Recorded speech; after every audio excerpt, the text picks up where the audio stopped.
Radio J. Les rendez-vous de la Viso. Lise Gutmann. Radio J. Et Maya Termination, bonjour.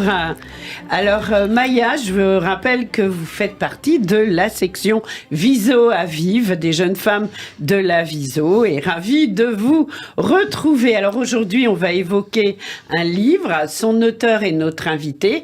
Il s'agit de Shelly Driver. Le livre, dont la couverture est très jolie, Maya, on a trouvé, s'intitule Le chemin du bonheur est parsemé de cailloux, entre parenthèses et de crottes de chien. Ça ne s'invente pas. C'est un roman paru chez Erol Éditions.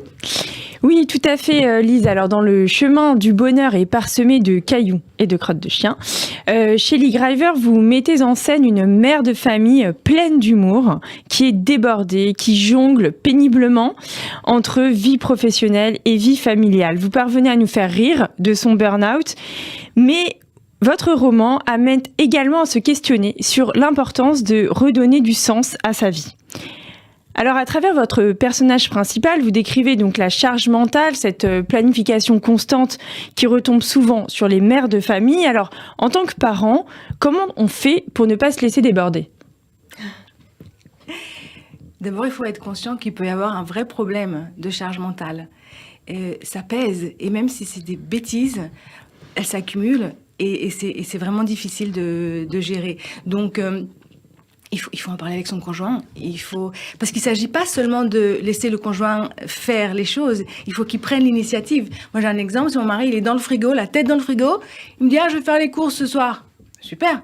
Il me dit « Fais-moi la liste. » Je dis « Bah non, t'as la tête dans le frigo, tu sais de quoi on a besoin. » Donc, c'est ces petites choses qui semblent anodines. J'aurais pu dire « Bon, bah, je vais te faire la liste, je vais te l'envoyer par WhatsApp et tout. » Mais en fait, non, c'est me rajouter encore une charge chose supplémentaire. à faire, alors qu'il sait très bien de quoi on a besoin. Donc, c'est des petites choses et il faut faire attention et donc il faut en parler. Ben oui, il faut en parler. Alors, votre personnage principal exprime une grande lassitude, donc un burn-out personnel, face aux caprices et aux disputes des enfants. Et elle n'est pas la seule. Alors, comment est-ce qu'on fait pour profiter de la vie de famille, malgré toutes ces disputes ? Mais déjà, il faut se rendre compte... Mon personnage, elle vit un burn-out maternel. Ça m'est arrivé. Je ne savais pas que ça m'arrivait. Je ne savais pas que ça existait. Et donc, si vous voulez bien, je vais juste, en quelques mots, décrire ce que c'est un burn-out maternel. Parce que c'est que maintenant que je sais de quoi il s'agit. Donc, il y a 4 signes. Le premier, c'est une grande fatigue. On se réveille, on est fatigué. Le deuxième, c'est une distanciation émotionnelle avec les enfants. On est toujours dans son téléphone. On prend le prétexte d'être à la cuisine pour pas s'occuper des enfants, pour pas être présent.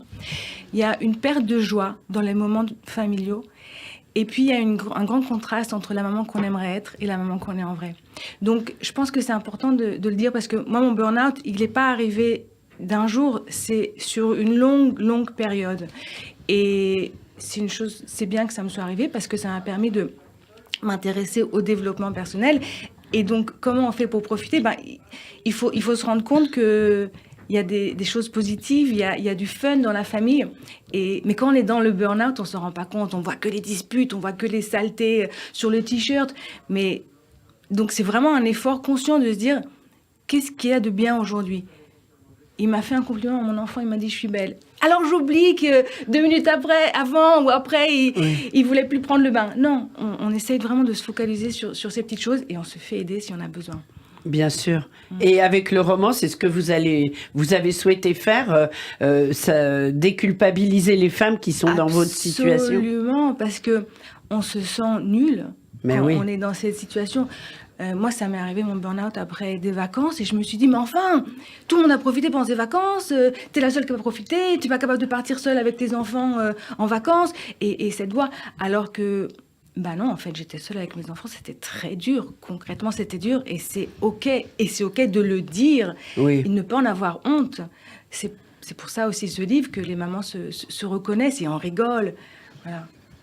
Oui, c'est vrai c'est difficile à retranscrire dans une interview, mais il faut vraiment rappeler aux auditeurs et aux auditrices que, en fait, ce livre, ce qui en fait aussi un moment très agréable, c'est que votre personnage principal est pleine d'autodérision. Ça veut dire elle se moque d'elle-même, elle se moque des situations, et ça, c'est vrai que ça déculpabilise. Et je voudrais rebondir justement sur cette idée de déculpabilisation.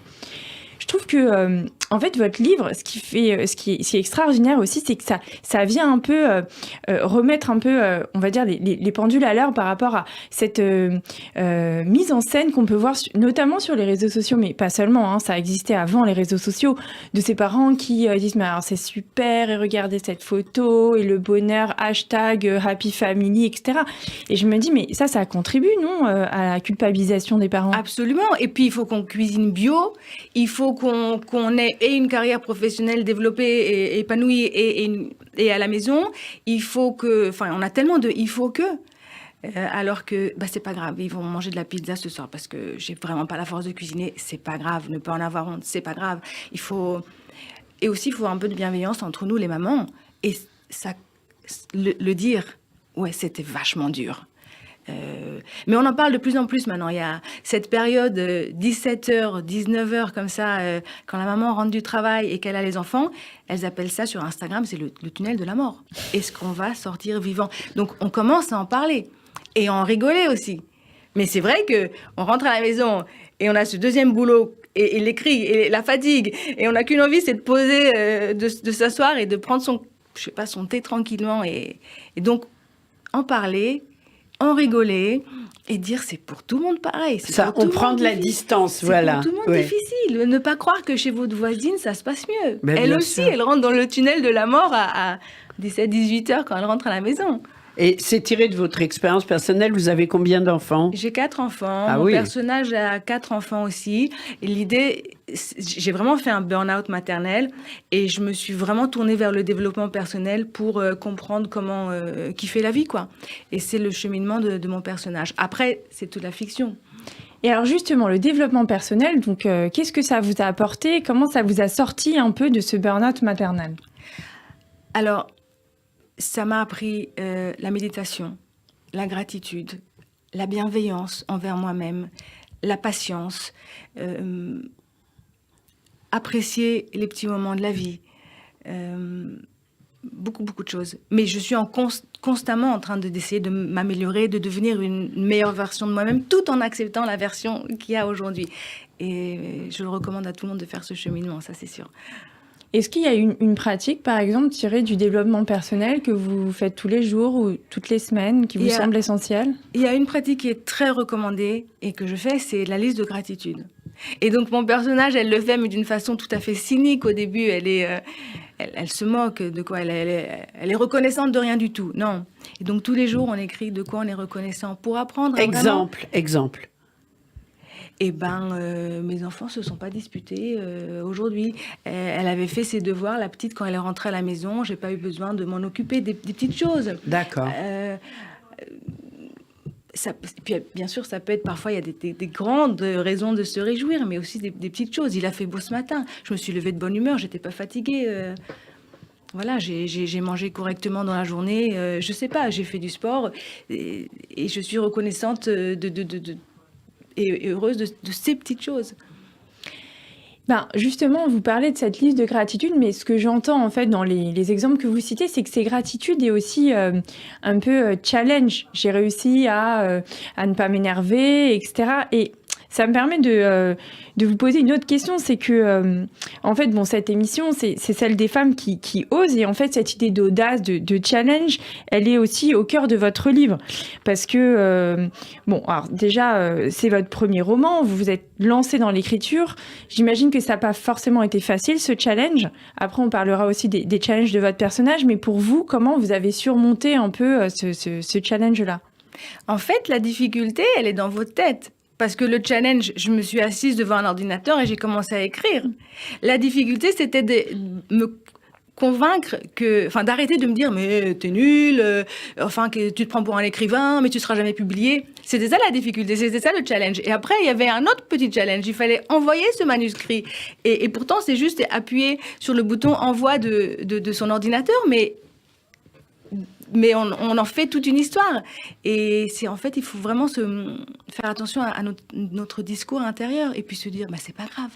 Et puis se dire, c'est pas grave, au pire quoi? Au pire, il me refuse mon manuscrit.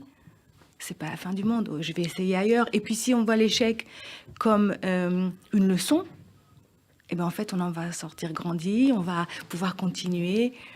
Voilà. Alors justement, chez Lee Griver, je remonte votre livre, Le chemin du bonheur est parsemé de cailloux. Votre héroïne Lisa, elle se lance aussi dans plusieurs défis. Elle fait de la course à pied. Et vous aussi, vous êtes assez sportive, hein. Vous en parliez il y a quelques instants.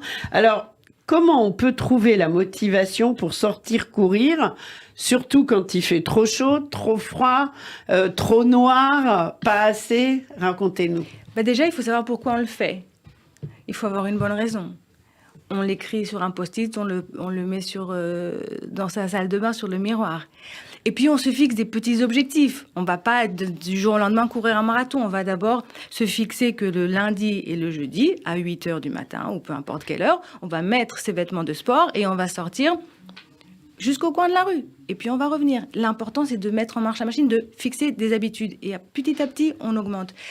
Moi, je vous dis ce que je fais. J'ai mon réveil dans la salle de bain. Donc, je suis obligée de me lever pour l'éteindre. Une fois que je suis dans la salle de bain, il y a mes vêtements qui sont prêts. Donc, j'ai encore moins de raisons de ne pas le faire. Et puis, je cours avec mes copines. Donc ça, c'est un moment chaleureux. C'est le fun qu'il y ait aussi dans l'activité, sinon on ne tient pas. Quand est-ce que vous avez décidé d'écrire ce livre et combien de temps avez-vous mis à le faire? 3 ans et demi, parce qu'au début, c'était vraiment pour m'amuser. J'ai imaginé un personnage qui faisait une liste de gratitude et elle avait rien pour lequel être reconnaissant. Et puis, donc, ça a commencé petit à petit. Je ne savais pas ce que ça allait donner. Et puis, j'ai écrit... ça, c'est la 5e version. Donc, il y a eu beaucoup de développement. Bien sûr. Mais ça a pris longtemps parce que je ne savais pas ce que je faisais. Hein. Et puis, je ne savais pas ce que ça allait donner. Bien sûr. En fait, de ce que j'entends de votre, des conseils en fait, que vous donnez... En fait, en vous écoutant, je me dis finalement, est-ce qu'une des clés, c'est pas de se donner, comme vous disiez, des petits objectifs? Est-ce que, je me demande, c'est pas un travers un peu féminin, d'être un peu perfectionniste, de se dire, bon, mais ok, si je me lance là-dedans, si c'est pas parfait, vaut mieux pas le faire. Est-ce qu'on a un genre de blocage comme ça ou pas? Dans un livre que j'ai lu sur les habitudes qui s'appelle Atomic Habits de James Clear, il dit, vous mettez vos chaussures et vous descendez en escalier, vous remontez en ascenseur. Je ne vous ai pas donné cet exemple, ça me semblait tellement absurde. Mais vraiment, l'idée c'est de faire des petites choses. Oui, il faut apprendre à se féliciter. Eh ben oui, j'ai mis mes chaussures de sport, je suis descendue en escalier, je suis remontée en escalier, bravo. Mais c'est vrai qu'on a tout de suite envie de faire des grandes choses. Alors de faire un marathon. Voilà, et ça ne se passe pas comme ça, on ne pourra pas courir. Mais non. Ouais. Bien sûr. Moi, j'ai une question à poser à Maya. Maya, vous qui avez lu donc ce livre, est-ce que ça a changé quelque chose pour vous sur votre rapport aux enfants? Alors moi, ça a changé 2 choses de façon plus générale, on va dire. Tout d'abord, ça m'a déculpabilisée. Je me suis...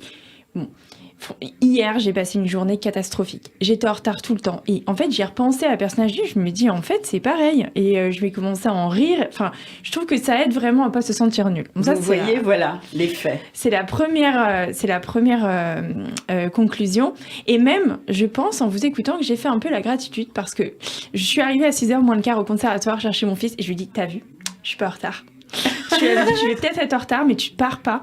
J'étais hyper fière de pas être en retard. Moi, bien première sûr. Chose. Et la deuxième chose, c'est le sport. Honnêtement, j'étais pas loin de m'y mettre. En lisant le livre, parce que ça donne envie, parce qu'on voit le personnage, comment elle est fière d'avoir accompli chaque chose, d'avoir couru 3 km, 5 km sans s'arrêter. Au début, c'est 1 minute, je crois.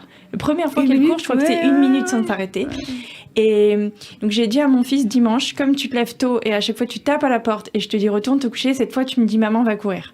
Waouh. On va voir si ça marche. Hein. Ah, ben on le saura à la prochaine émission, Maya. Il va falloir que je témoigne. Moi, je trouve ça formidable parce que ça veut dire qu'il y a un rapport direct avec les lectrices et regardez ce que vous proposez à travers un roman bienveillant, eh bien, ça a des effets quasi immédiats. C'est mon souhait. Maya, une dernière question avant que j'en pose une également. Écoutez, chez Lee Griver, comme c'est le titre de votre livre, vous parlez du chemin du bonheur. J'ai envie de vous demander, qu'est-ce que c'est le bonheur pour vous? Pour moi, ça se divise en 2 choses. Il y a la joie, qui est procurée par des événements extérieurs, une promotion, une réussite, etc., une voiture qu'on vient d'acheter, etc. Et il y a bonheur, c'est plutôt intérieur. Et là, de ce que je comprends, il faut deux choses, un sens à sa vie et être content, satisfait de la vie qu'on a telle qu'elle est. Ça ne veut pas dire qu'on n'a pas envie de plus, mais on se satisfait de la vie telle qu'elle est et de la réalité telle qu'elle est aujourd'hui. Donc il y a ces deux choses, à mon sens, pour le bonheur, pour cette source interne de bonheur. C'est important, c'est beau ce que vous dites. Alors, on va tout dire. Shelley Graeber, vous habitez en Israël, vous avez fait votre alia il y a longtemps. Et comme aujourd'hui, eh bien, c'est Yom HaZikaron, la journée du souvenir pour les soldats morts au combat et les victimes du terrorisme également. Comment est-ce que vous vivez cette journée en général ? C'est très... Il y a beaucoup d'émotions. D'abord, on va à la cérémonie la veille au soir, et toute la journée, on regarde des documentaires. Et moi, je suis arrivée... je connais pas vraiment de gens qui sont tombés, Dieu merci, oui. Bon, mon mari, oui, sa famille, oui. Et on est dans cette journée de recueillement, même envers des personnes qu'on ne connaît pas, mais on regarde leur histoire en documentaire à la télé. Parce que c'est notre histoire à tous et c'est notre réalité à tous. Ça nous concerne tous. Ouais. Bien sûr. Merci d'avoir répondu à cette question. Maya Termination, inutile de dire que vous avez adoré le livre. Donc ce livre, Le chemin du bonheur, est parsemé de cailloux et de crottes de chiens. C'est un petit clin d'œil, ça, la parenthèse. C'est pour dire que la vie n'est pas un long fleuve tranquille. Mais voilà. Comme c'était déjà pris, comme fil, j'en ai pris un autre. C'est une très belle idée. En tous les cas, un livre à découvrir. Maya Termination, Shelley Graeber, merci d'avoir été avec nous. À très vite sur Radio J. Au revoir. Merci.